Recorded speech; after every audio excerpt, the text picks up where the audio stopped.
கர்த்தருடைய பரிசுத்த நாமம் மகிமைப்படுவதாக.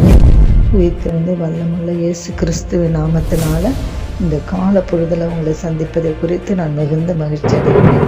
அன்பான தேவ ஜனங்களே, இந்த நாளிலே கர்த்தர் நமக்கு கொடுத்திருக்கிற இறைவார்த்தையானது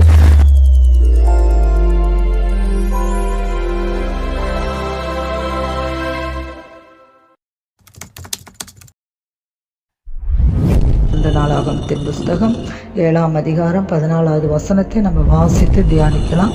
என் நாமம் தரிக்கப்பட்ட என் ஜனங்கள் தங்களை தாழ்த்தி ஜெபம் பண்ணி என் முகத்தை தேடி தங்கள் பொல்லாத வழிகளை விட்டு திரும்பினால் அப்பொழுது பரலோகத்தில் இருக்கிற நான் கேட்டு அவர்கள் பாவத்தை மன்னித்து அவர்கள் தேசத்துக்கு சேமத்தை கொடுப்பேன் என்று கர்த்தர் சொல்கிறார்.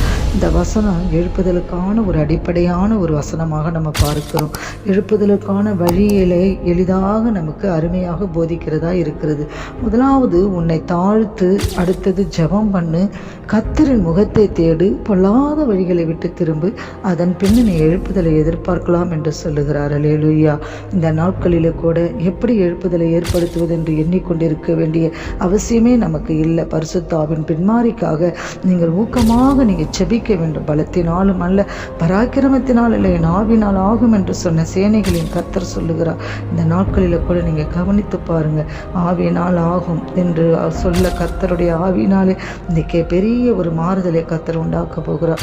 முதலில் எழுப்புதல் உங்களோட காரியத்திலிருந்து எழும்பட்டும். உங்களுடைய தனிப்பட்ட வாழ்க்கையில் ஃபஸ்ட்டு ஒரு எழுப்புதலை காணுங்க. உங்களை நீங்கள் மிகவும் தாழ்த்தி உங்களுடைய பாவத்தெல்லாம் நீங்கள் அறிக்கை செய்து மனங்கசந்து அழுது செபிக்க உங்களை கர்த்தருடைய கரத்தில் ஒப்பு கொடுங்க. எழுப்புதல் அக்னி உண்மையிலே உங்களுடைய இருதயத்தில் ஊற்றப்படும். பின்பு உன்னிலிருந்து உன் குடும்பம், உன் ஊர், உன் தேசம், உன் பிள்ளைகள், உன் புருஷன், உன் மனைவி, இப்படியா உன் ஜெனரேஷன் மத்தியில் அது பரவட்டும். தேவ பிள்ளைகளே, இந்த நாட்களில் கூட எழுப்புதலை நீங்கள் அடையணுமா?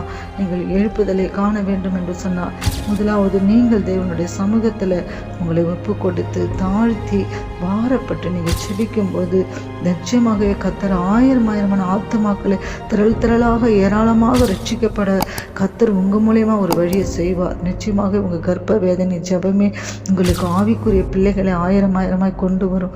நிச்சயமாகவே இன்று கண்ணீரோடு செபிக்க நீங்கள் தீர்மானிக்கும் போது கம்பீரமாய் எழுப்புதலின் ஊற்றாக மாறுவாய். தேவ பிள்ளைகளே, இந்த நாளில் கூட நம்மளை அப்படியா ஜெபிப்போமா? தன்னை தாழ்த்தி ஒப்பு கொடுத்து கர்த்தாவே துதிக்கிறோமப்பா. இந்த கால வேளையில் கூட இந்த வசனத்தை நிமித்தமாக கேட்கிற ஒவ்வொரு பிள்ளைகளும் முதலாவது தன்னிடத்தில் இருக்கிற பாவங்களை அறிக்கை செய்து ஆண்டவரே தன்னை தாழ்த்தி ஒப்பு கொடுத்து செபிக்க நீங்கள் உதவி செய்யுங்க. நம்முடைய கருத்தில் ஒப்பு கொடுக்குற ஆசீர்வதிங்க, பலப்படுத்துங்க, நீங்களே கூட இருந்து நடத்துங்க. இயேசு நாமத்தில் செபிக்கிறோம் பிதாவே. ஆமென்.